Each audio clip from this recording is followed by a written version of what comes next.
Excuse me, sir. Sir, I see your videos every single day. I had a question for you. How old were you when you made your first $1 million?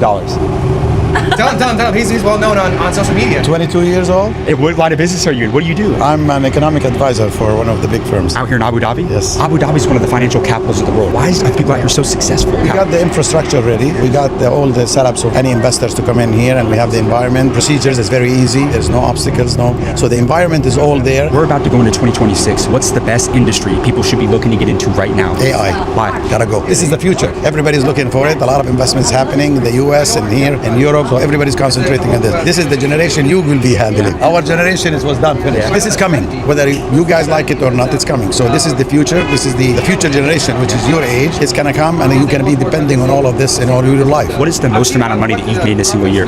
I can't tell you. Give me an idea. It's a good number. More than 10 million? Within the range. Within the range. Yeah. Thank you so much. Thank you for your time. Have a great day, sir. Thank you. He's your age, and you can ask him these questions. I have a question for you. Wait. So this is your son? Yeah, no, he's my father. Delete all of this. No. This is the father. This is the son. That's right. Let's say me and you were to pass away tomorrow, and there's one lesson that you would instill in him to take with him for the rest of his life. What would that be? Commitment, repeating, and don't give up. The future is going to be there. One day it's going to work. Do you believe in God? Big believer. Of course. How important was faith for your success? Well, this is like 80% of it, because we in our culture, in our region, depend on God first, with God willing. Then the efforts and the commitment you do, that's what makes it all happen. God is the greatest. Yeah, thank you, I sir. love that. All right, you guys, so you can't make that interaction up right there. I go up to my guy, the father and son duo. The son plugged us for the channel, and he said, you got to get on the AI game. This is coming from a guy who's a bit older than me, but he said the future's already here. Great interview. Let's keep this one rolling and go get the next one, you guys. Come on. Excuse me, sir. I had a question for you. How did you get rich? I'm not rich. What line of business are I'm you rich in? and friends. Yeah? Yeah. What line of business are you in, sir? I'm private equity. How'd you get into the money business? I grew channel to 18 million followers out of Austin, Texas. I've interviewed about 32 billionaires in the last 4 years to get advice to the younger generation. Austin, Texas. We're building the largest data center in Hubbard, Texas. Are you serious? Yes. AI powered 7.2 gigawatt data center. How much does it cost? The entire thing will be 88 billion.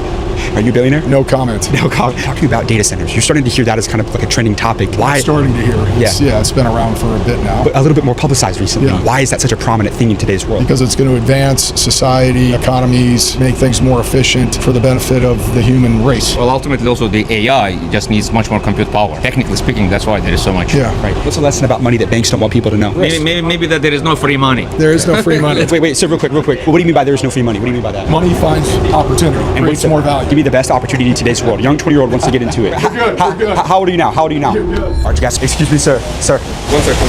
I have very good things for you. I imagine. Sir, how old were you when you made your first billion? How did you know that I made? I know who you are, man. How old are you? I was 39. What happened? I sold my company last year for over $1 billion. What type of company was it? It was an AI company. Can I interview you for a minute? I interview billionaires all over the world. Can I get one minute with you for the channel? Sure, I know who you are as well. I watch you on YouTube. Where are you from? I'm Polish. So you're Polish. You built a $1 billion company in Poland, or where'd you build the company? No, obviously we built it in the US, number one place to build and sell a business, but I'm Polish, I live in Poland. Did you come from a lot of money? No, I was raised by a single mom. We did not have a lot of money, and yeah, I worked from a basic sales assistant job all the way to become a CEO of my own business. Now, it's most business owners' dreams to be able to sell their company for over $1 billion. What's the biggest mistake people make when they're trying to sell their company? They actually want to sell it. The easiest way to sell your company is really try to hold on to it and make it as great and as amazing as you can, not try to sell it. And then as the business becomes amazing, people will come to you. So people came to you? Absolutely. Why did they come to you? I mean, we were very early in AI. When did you start your company? It was 2020, and we were very early into artificial intelligence, and we had a great advantage in terms of knowledge, understanding the data sets, the tools that are needed to be successful. Who were you selling to? Who were your customers? So our customers were governments. So I had a big contract with the Saudi government. I had contracts with big enterprises who needed to adopt AI at scale. What was it like selling to the governments? It's the easiest thing in the world. What do you mean? It's an extremely complex process. You have to have It wasn't patience. actually easy. No, of course it's not. I wouldn't wish it for my worst enemy. You know, it's like eating glass and staring into the void every day.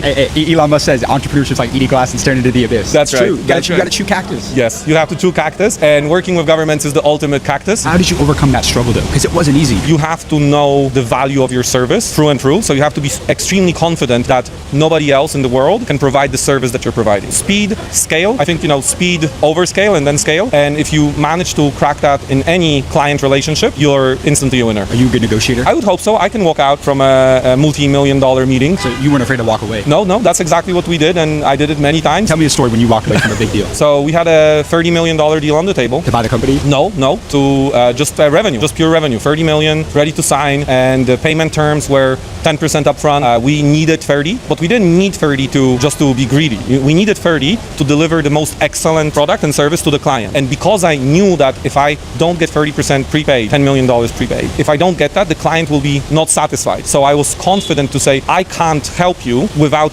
these terms, so I'm happy to walk away from the deal rather than hurt my brand and hurt your outcome. Initially, the client did not like that, but ultimately, when you show that you really mean it, you walk away from the table. I think we didn't even make it to the gate. They called us back immediately. Now, what city are we in right now? We're in Abu Dhabi. How important is it for young entrepreneurs to get out of their hometown? You know, that's an amazing question. I spent the first 8 years of my career traveling extensively. I went to 56 countries. And what I've learned is that you can be successful anywhere in the world, but you do have to go there. So I had a business in Australia, in Singapore, in Poland, in the US. The thing that you learn through travel is that the opportunity is waiting for you, but for sure it's not waiting for you in your bedroom or in your living room. For sure there's no $100 million deal in your kitchen. Guys, you can't make $1 billion working from home, and you have to go out there. The more hands you shake, the more money you make.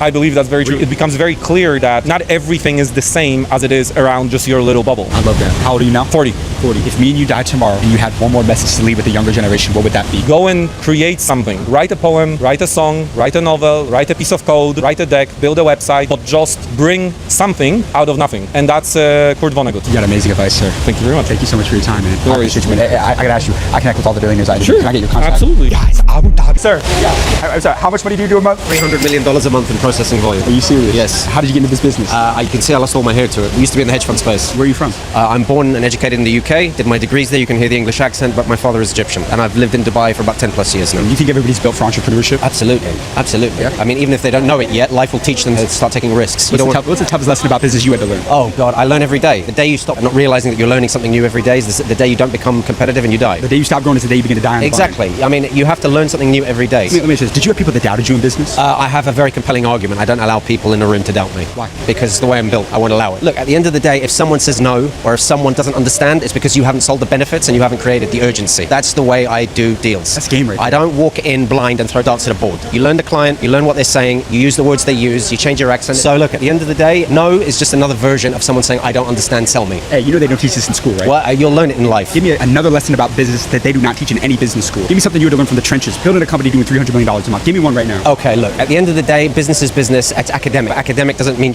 pardon my French, in the real world. You need to adapt, you need to be mobile, you need to be agile. When someone says no, when someone doesn't understand, you need to take that away and use that in your repertoire going forward. How old are you now? I'm 43. If me and you died tomorrow and you had one more message to leave with the younger generation, what would that be? Buy crypto. Why? Because you'll make money. But you're 43. A lot of your generation says that crypto's not It here. doesn't matter. Everything is swings and roundabouts. Everything is cyclical. Things go up and down. People always buy in the good times, in the bull market, and they sell the moment they see panic. That's the wrong thing to do. You're supposed to buy when people are fearful and sell when they're greedy. Everyone does it in reverse, and they run around pulling all their hair out saying, I had a bad stock market experience, where I bought crypto at the wrong time. Yeah. At the end of the day, you need to know that markets dip, they're bull markets and bear markets, and markets rally. Buy when it's cheap, hold. It's only a negative if you realize and crystallize it on the balance sheet. You got amazing advice, my friend. God bless you. Hey, I connect with all the billionaires I need to. Can I get your contact? Yeah, I've got you. How you doing, man? I'm good, buddy. How are you? Good to see you, man. Yes, sir. Welcome to the most, like, this is where all the money is, man. This is where you should be. Listen, here, there's so much silent money kind of as well. All the big funds are here. Question for you. Is this your Rolls Royce? Yeah. And how did you get a Rolls Royce? How did you get rich? You see this hotel? Yeah. I own it. You own this hotel? Yeah, we're the largest private property developers in the region. You own hotels? We own hotels, communities, buildings. I'm going all over Dubai, interviewing the richest people to help the younger generation. Could I get a minute with you for the channel real quick?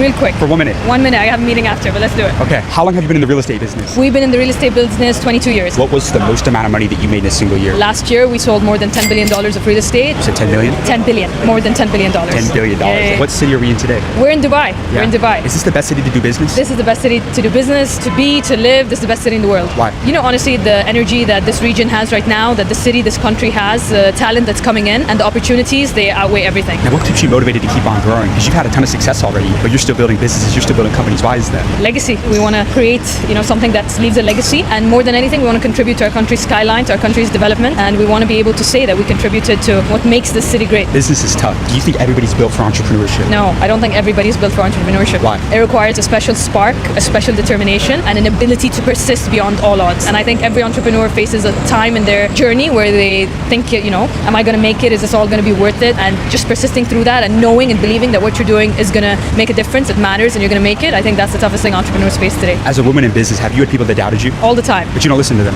I don't listen to them because I have a father who believes in me, a husband who's supportive, and brothers that are amazing, and so I don't need to believe them. Why do so many businesses fail in today's world? Why do you see so many people go out of business? So it's a funny question because I'm actually a judge on Shark Tank Dubai. Are you actually? I am a judge on Shark Tank Dubai, and the people always ask me, what do you look for in businesses that you invest in? It's three simple things. Number one is the founder. Nothing can overcome a founder being a winner or a loser, and so you really have to have that founder mentality, that founder belief. And number two is, what's the product are you solving a problem? Are you filling a requirement? And number three is there a market that is monetizable for this product? I think if you have those three ticked off, you are going to succeed no matter what. 2 out of 3, maybe you'll be successful. Having only 1 out of 3, you're not going to make it. That's game right there. That is. I'm going to challenge you right now. Take me back to the most life-changing conversation that you ever had. What's the greatest piece of advice that you ever received throughout your career? Wow, that's a tough one. The greatest piece of advice. It would be advice my father gave me to not let the noise around you distract you. Doesn't matter what others are doing. Doesn't matter what others are saying. If you believe in what you're doing, you keep going, you're going to make it. You got to focus. You got to focus, and honestly, you got to rely on God, because it takes a ton of hard work, a little bit of luck, but it takes a lot of love from somebody upstairs for you to make it. So you do believe in God? I'm a big believer in God. I'm very religious. I do think